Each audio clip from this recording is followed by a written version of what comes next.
Welcome to Face to Face, connecting theater makers to the public, a program from the Legacy Theater and socialdistancetheater.org. Hello, everyone, and welcome back to Face to Face. I'm Tess Adams, and today I have the pleasure of interviewing an incredible Broadway and television actress and singer.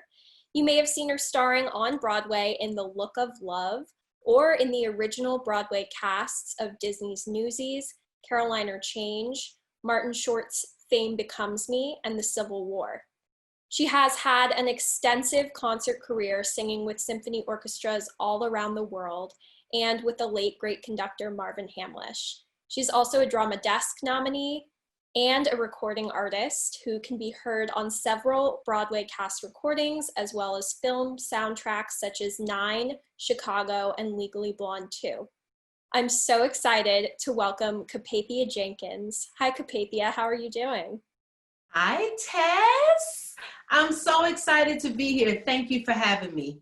Thank you for being on Face to Face. So what have you been up to during quarantine?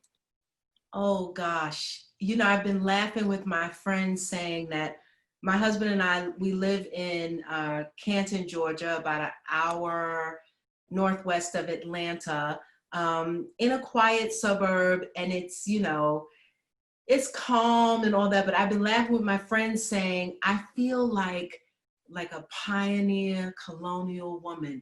I'm just cooking and cleaning and doing laundry.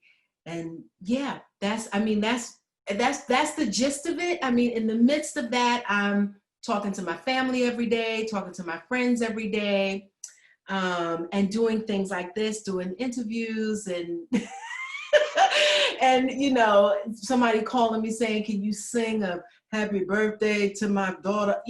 Whatever. I'm just doing a hodgepodge of things, but the cooking and the cleaning and the laundry, it's real. It's real.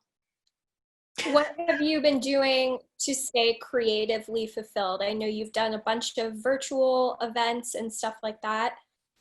Yeah, I mean, that's the most recent is our Night of Covenant House Stars.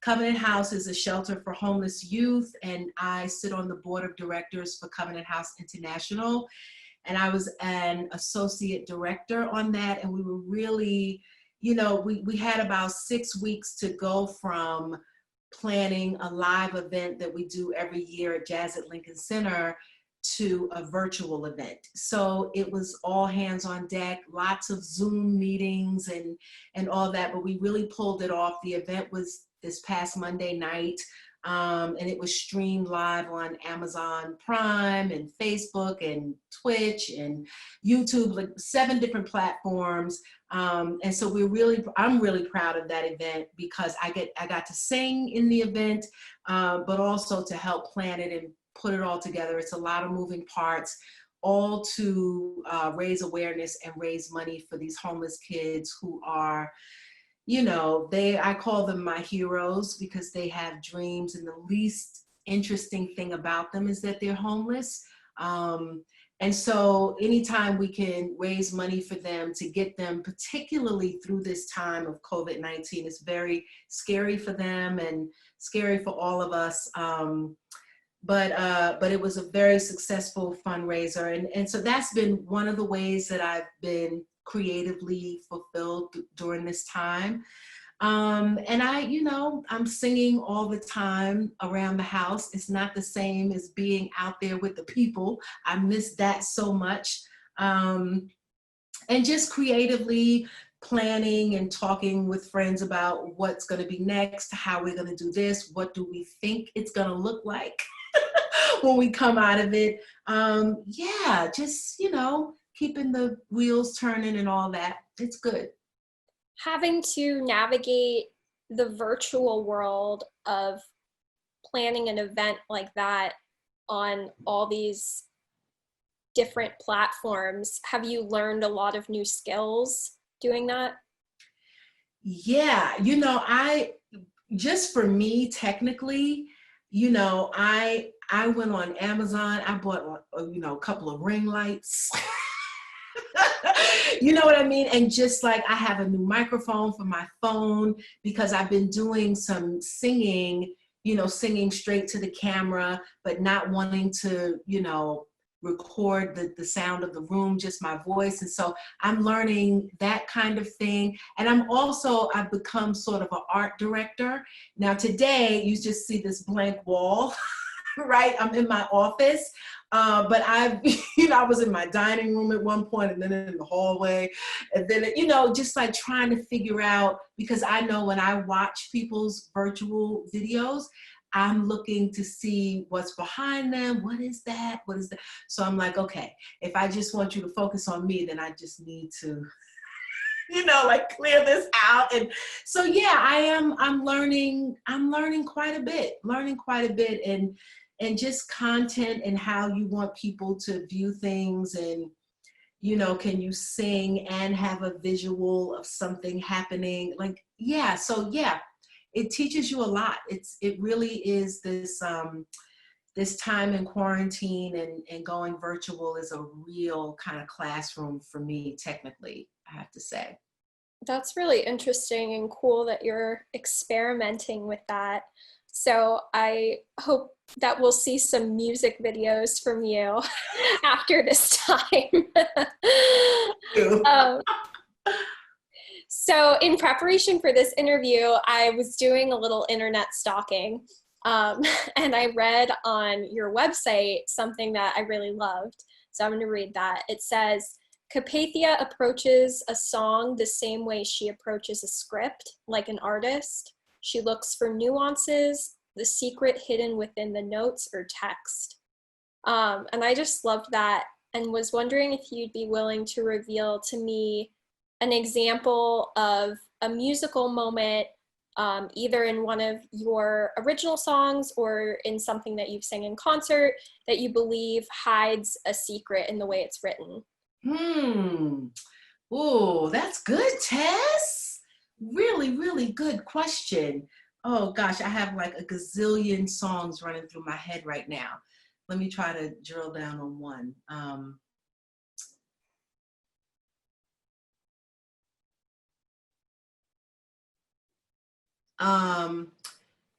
One that's coming to mind, I've done quite a few, in the symphony world, I have a few different programs that I sing, and one of them is a tribute to Ella Fitzgerald, and a Frank and Ella show that I do with Tony DeSere, where he does Frank Sinatra, I do Ella Fitzgerald. I love Ella so much because she sang the Great American Songbook. And one of the songs that I do that I love is Johnny Mercer, Goody Goody. And what I love about this, I love the lyrics because it's all about, a guy who breaks up with a girl, and then he goes and goes to another girl, and that girl then breaks up with him, and the first girl says, goody goody. And so the reason why I love it is because it's such a catchy tune, right? And I think that people just sometimes get lost in the catchy tune of it. But when I'm singing that song in live concert, I like to tell that little story about what it's about. And then people say to me, I heard it in such a different way. I hear all of the, so you met someone who set you back on your heels. Goody, goody. So you met someone and now you know how it feels. Goody, goody. Right? So that's all good, right? So she gave her your heart too, just as I gave mine to you. And she broke it in little pieces. Now how do you do? So it's all of this fun kind of imagery and all of that, but she really is kind of telling him off. You know what I mean? And so that's what I mean about really, for me, singing and performing is all about the text, all of it. It's all in there. If you just get inside of it and know what you're singing about, then you can have fun with your voice and all that, but the storytelling is the most important thing. So I think that's a long answer, but. Oh, I love that. And I was listening to you going, oh, I forgot how much I missed Capathia singing and getting to hear that live. And so going off of that, maybe could you walk us through a little bit of your process when you're learning new music and how you kind of do that detective work? Mm-hmm. The first thing I do when I'm learning a new song is I listen to it. If there is, if there's a recording of it anywhere, or I'll just have someone put the melody down on and just record it and study the ink on the page, right? Because that's really important that I get that ink off the page. So then I learn it technically, right? Note by note by note by note.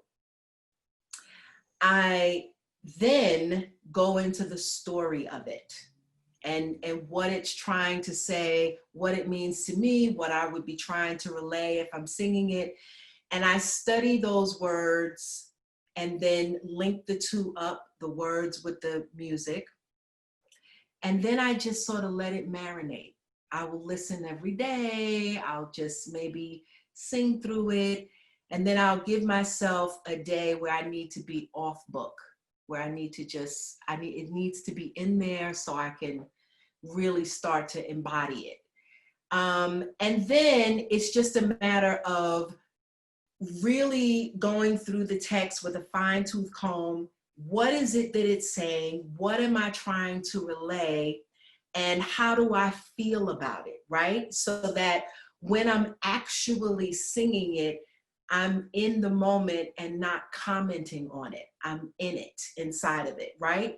And then I'm just, if I have a performance coming up, I would say 10 days, a week to 10 days before that performance, every single day, I'm here in my office, I warm up and I sing through my entire program in order, sometimes with an idea of what I think my patter is between songs, I have an idea of what I want to say or how I want to transition to the next song. And I do all of that every single day, full out. So that when I get to the actual show, it's really inside of me, technically, emotionally, spiritually, everything, it's all there. Because one of the things I know about me as a performer is that the nerves will come. They always come. And so when the nerves come and I'm standing in the wings, just before they announce my voice, I could run from the theater screaming, "Wah!" But I stay. And you still get that after all these years? Absolutely, absolutely. And I'm the most nervous just before I step on stage. Then once I step on stage and I sing my first note, you're in my living room. It's like a buildup of it or something. And then when I'm on stage, I just want to be in the moment. I want to have fun.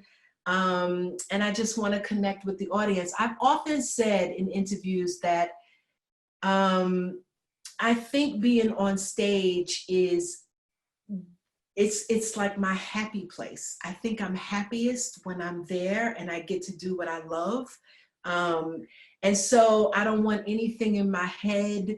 I don't want to be thinking about a lyric. I don't want to be thinking, oh, do I know that part? I don't want to think anything. I just want to be in this moment with the audience. You're a recording artist and you've recorded several albums with Louis Rosen, your musical partner. Most recently, Phenomenal Woman, the Maya Angelou Songs.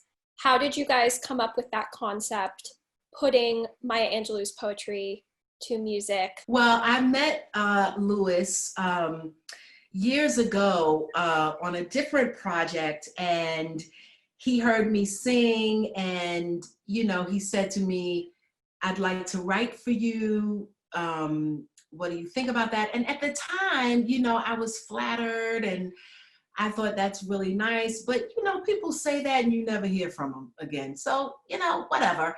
But a few weeks later, he had asked me in that time who was my favorite poet, and it's Maya Angelou. And a few weeks went by, and he called me up and he said, I would really love for you to come over. I've begun to sketch some songs for you. And the first song he had started was Phenomenal Woman, one of my favorite poems by Maya.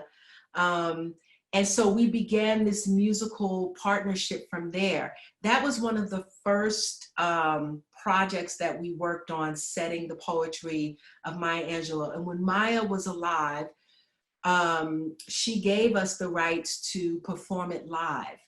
But after it was amazing. And so we got to do it at Joe's Pub and all that stuff. So then we wanted to record it, but we couldn't get those rights until she had passed away, and Louis went back to her estate and they gave us the rights to record. And so what was great about the time, because 15 years had gone by. And what was great about that is, for me, as a woman, I was growing and having life experience. And so when I went back to those songs,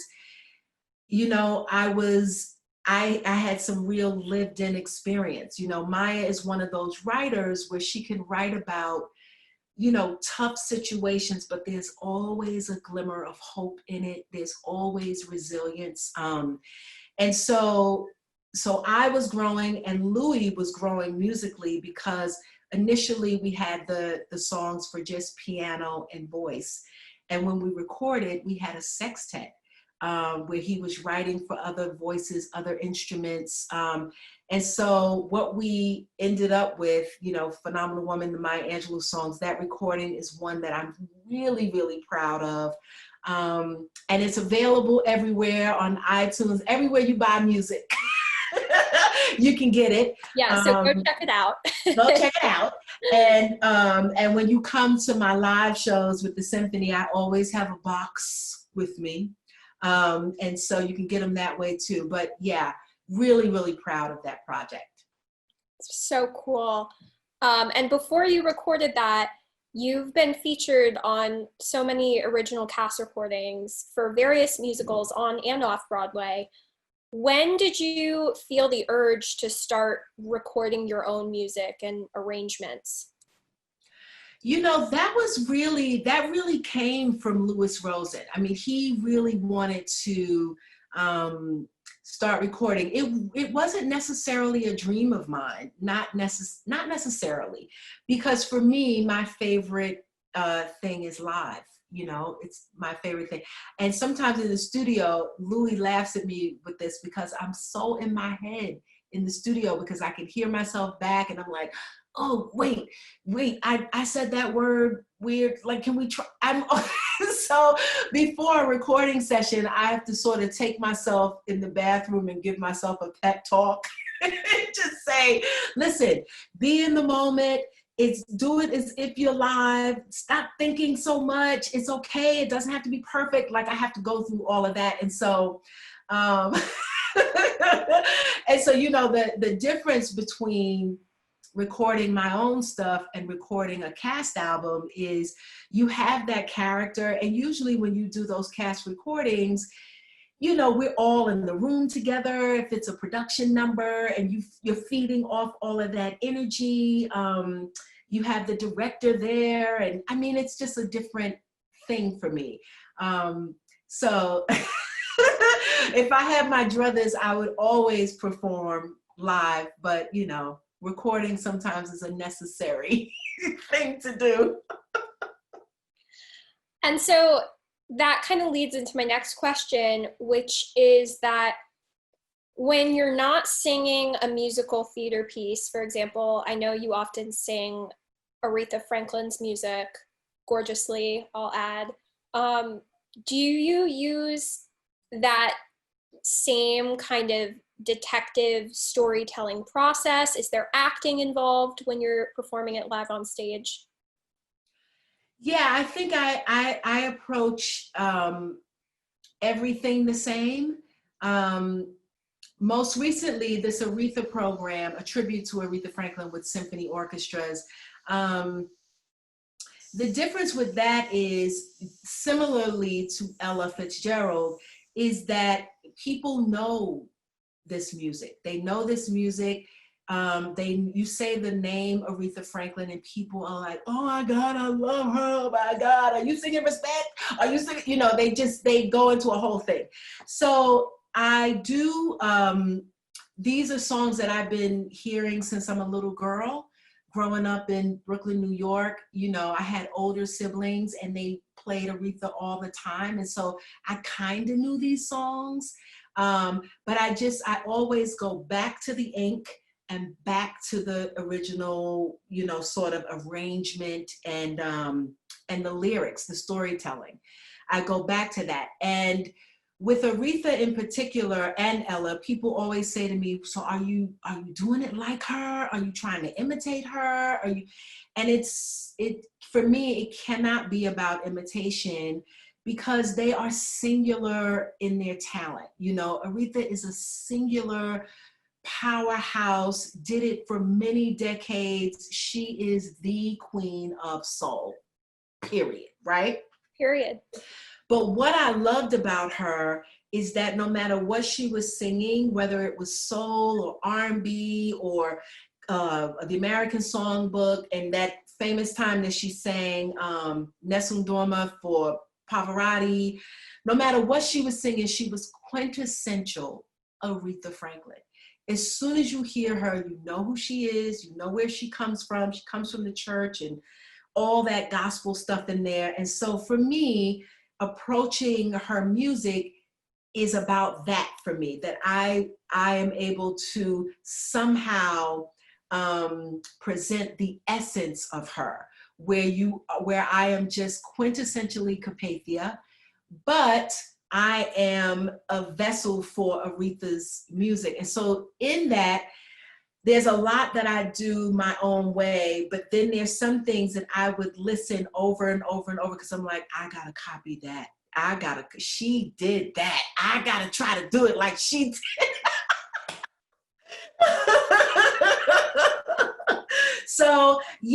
But I do approach it the same way because I think that when people come to a live show, particularly a symphony concert, you know, you are there and you're in that moment. You may know the song and you might be bopping along, or you may be hearing it in a new way because now you're hearing the strings and the horns and everything. And I want that story to be the thing that is constant, right, for you. So I'm really, really passionate about it, and really I have such a deep respect for Aretha.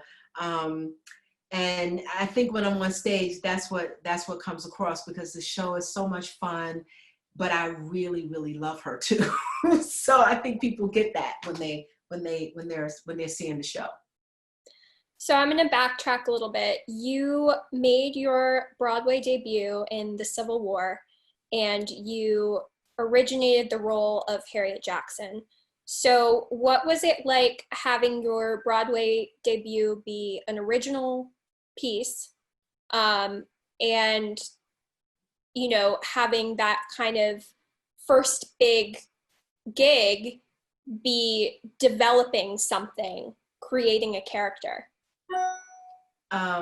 It was amazing, in a word. I will tell you that when I auditioned for that, I remember my callback, and they had given me music to learn, and I was in the waiting room and, you know, waiting to go in, and every girl that went in before me was belting out the song, and I had planned to not belt it and like kind of, you know, string you along with this haunting melody and do this whole thing. So I'm nervous and, oh my God, should I be belting it? Why are they belting it? What is happening? And so I get in the room and, you know, everybody's in there. It's like Jerry Zaks and Frank Wildhorn, all the producers, everybody's there. And I remember looking at the accompanist and saying, you know, I'm ready, but not really, but I'm ready. And I just took a breath and I went with the plan that I had. I just trust my instincts. And Frank Wildhorn said to me, that was delicious. And from that moment on, I've been trusting my instincts ever since. And so when we got to Broadway, by the time we got to Broadway, my song was a solo, but the process to Broadway, it started out at the Alley Theater in Houston. It started out as a trio. Then it was a duet. Then it was a trio in Hartford, I think we were in, or New Haven, I can't remember. And then by the time we got to Broadway, it was a solo. And I can remember, Tess, like it was yesterday, like opening night, standing, it was the St. James Theater. And St. James, the seats go all the way up. And I remember standing on the stage, center stage by myself in a light, singing this song. And it was, it's like my whole body was shaking. I'm like, this is what I've dreamed of from a little girl. And here I am on this Broadway stage by myself singing a solo. Oh my gosh, it was amazing. It was amazing. So yeah, I've just, I love Jerry Zaks. I love Frank Wildhorn. They really took a chance on this green girl. I was so green and so naive. But I think from my audition of trusting my instincts, I think it just set me on a path, So yeah, it was great. And then after that, you went on to do a bunch of Broadway shows, also original pieces such as Caroline or Change, Fame Becomes Me, and then Newsies most recently. And I'm curious, the former few are more mature, soulful, darker themes, important, but definitely more mature. Stepping into a Disney Broadway original, was that just pure joy? It was pure joy. And it was, what was so great about Newsies, it was so unexpected for me. They had done the show at the Paper Mill Playhouse, and the role of Medda Larkin was played by more of a dancer type. And for Broadway, they explained to me that they wanted this character to be more of a nurturing figure for Jack Kelly, the lead, the star of the show, Jeremy Jordan. And so, I came into it. It was all unexpected. I had watched them after they left Paper Mill. They were on The View one morning. And I remember having my coffee in my Brooklyn apartment, and I was watching The View, and they came on and the boys were dancing. I think they were doing Seize the Day with the newspapers. And then Jeremy Jordan came out and sang a little piece of Santa Fe. And I remember sitting on the couch saying to myself, this looks good. Like, this is like an old time musical, the way they used to do. And I was like, this is gonna be good. And then fast forward, I get a call for an audition, and I was like, Newsies? Are you sure? These boys are flipping and kicking and dancing, and what am I gonna do? So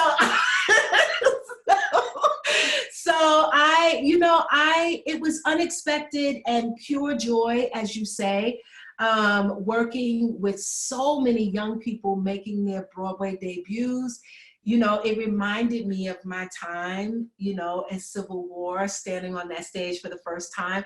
To see it through these kids' eyes was just it was really a gift for me. And working with Jeff Calhoun, amazing director, just the way that he directed us and the way we told the story, but also the way he nurtured those boys and gave them lessons like, when you come to the theater, you speak to everyone. You speak to the doorman, you speak to the crew. We're a family. Like, just teaching them how to be good human beings in a business that sometimes chews you up and spits you out. I had a front row seat to that. And so it was, it was great. And I have never been in a show where, it's like the overture starts and all you hear is screaming kids. They're just screaming like, they're singing the songs. And then after the show, we would go out and sign autographs, and it would be so many people at the stage door wanting selfies and this and that. It was, it was so great. It was really one of the happiest places I had ever worked. It really was this kind of Disney magic. You know, that theater was fun and full of youthful energy, you know, the kids running around, and I just felt like this mama bear, and they would come to my dressing room for advice and things like that, and we still keep in touch to this day. So it was really, really great for me, and at a great time in my career where I could sort of remind myself of the joy and the excitement of being on Broadway. It was great. It was really great. I remember going to see you in that, and you were fantastic. Thank you. So you've also done a lot of television guest stars and appearances on shows such as 30 Rock, The Practice, Law and Order, Third Watch, The Sopranos, and more. How and when did you start booking those roles? And has it been a learning curve starting to do television work? Yeah, I started to book stuff early on, about the same time that I was starting to have some success in theater. Around that same time, because, you know, as a working actor, you sort of have to do it all, right? Because you can be, I remember, you know, a friend of mine teasing me because I had the script and score in my bag. I used to carry a backpack, and I had the script and score for The Look of Love and for Carolina Change, and I was going back and forth with these workshops, and he would say to me, "How you doing today, Wanda Workshop?" He would just call me Wanda Workshop, because I was just like making no money, but like all I wanted to do was create and all of that. And so around that same time, I started to book some television. I think every actor in New York has been on Law and Order or Law and Order SVU or those things. And the first thing you learn, the first thing I learned in doing TV is that, you know, the camera is right here. So you don't have to talk to the back of the theater, or, you know what I mean? So I would like, bring it down, bring it down, bring it down. You know, your gestures don't have to be as big as they would be on theater, because everything is right here and everything is in your eyes. And so that was like the first technical adjustment. And just, you know, the more TV things that I did, I just, you know, you learn that a lot of it is hurry up and wait. A lot of it happens in the editing room. And so you hope that you've been consistent in all the takes that they do, and when they turn the camera around to you, and if you're ready, I mean, it's just so much of it is out of your hands, you know. Yeah, so those are the technical things that you learn. But I love television and film, and I want to do more of it. I just want to do more of it in a more starring role, you know. As you should. Thank you. As is deserved. So we'll see what the future holds with that. Yeah. All right. Well, we're going to wrap up soon. Capathia, it's been such a joy to have you and to talk to you. I want to end on kind of a lighter, funny note. We like to ask our guests if they have a favorite or funny on-stage mishap. So if you have a good story. Yes, I do have a good story, Tess. Okay, so when I was doing Dreamgirls, a national tour Dreamgirls, there was always this announcement, you know, when we got to a new theater, you know, ladies and gentlemen, walk the stage, you know, check the depth of it and all that, because we had these steps way upstage. There were a couple of steps, and then like the dressing room tables and all of that. So I was like, this particular day, I was like, I'm not walking. I know what it is. And we've been doing this for like 5 months. I know what it is. I know what it is. Okay. So fast forward, I'm out there, I'm singing, and I'm telling you, I'm not going.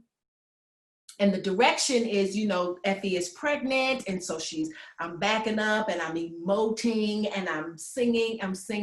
And I feel my back foot catch one of the steps and I fall on the second step on my butt. And I'm like, just keep singing, just keep singing, just keep singing. And I can hear, you know, like an audible gasp from the audience. And then I'm like trying to stand in, no way, no. I'm trying to stay in it and I look over into the wings and, you know, Dina and Laurel are laughing and Curtis is like bent over laughing. And I'm like, don't look at them, don't look, just keep singing. So I finally, you know, I'm able to stand back up and finish it at the dressing room table and all of that. But yes, hit the deck during my big song. Well, I love that you kept singing. That's amazing. We didn't even get into your tours or your off-Broadway or regional stuff. There's just so much to talk about with you. What a pleasure you are, Tess. Thank you so much. Thank you for joining us on Face to Face. We would like to thank our sponsors, Oak Tree Development and the Community Foundation for Greater New Haven, and Brad Ross for the themed music. You can follow us on legacytheaterct.org.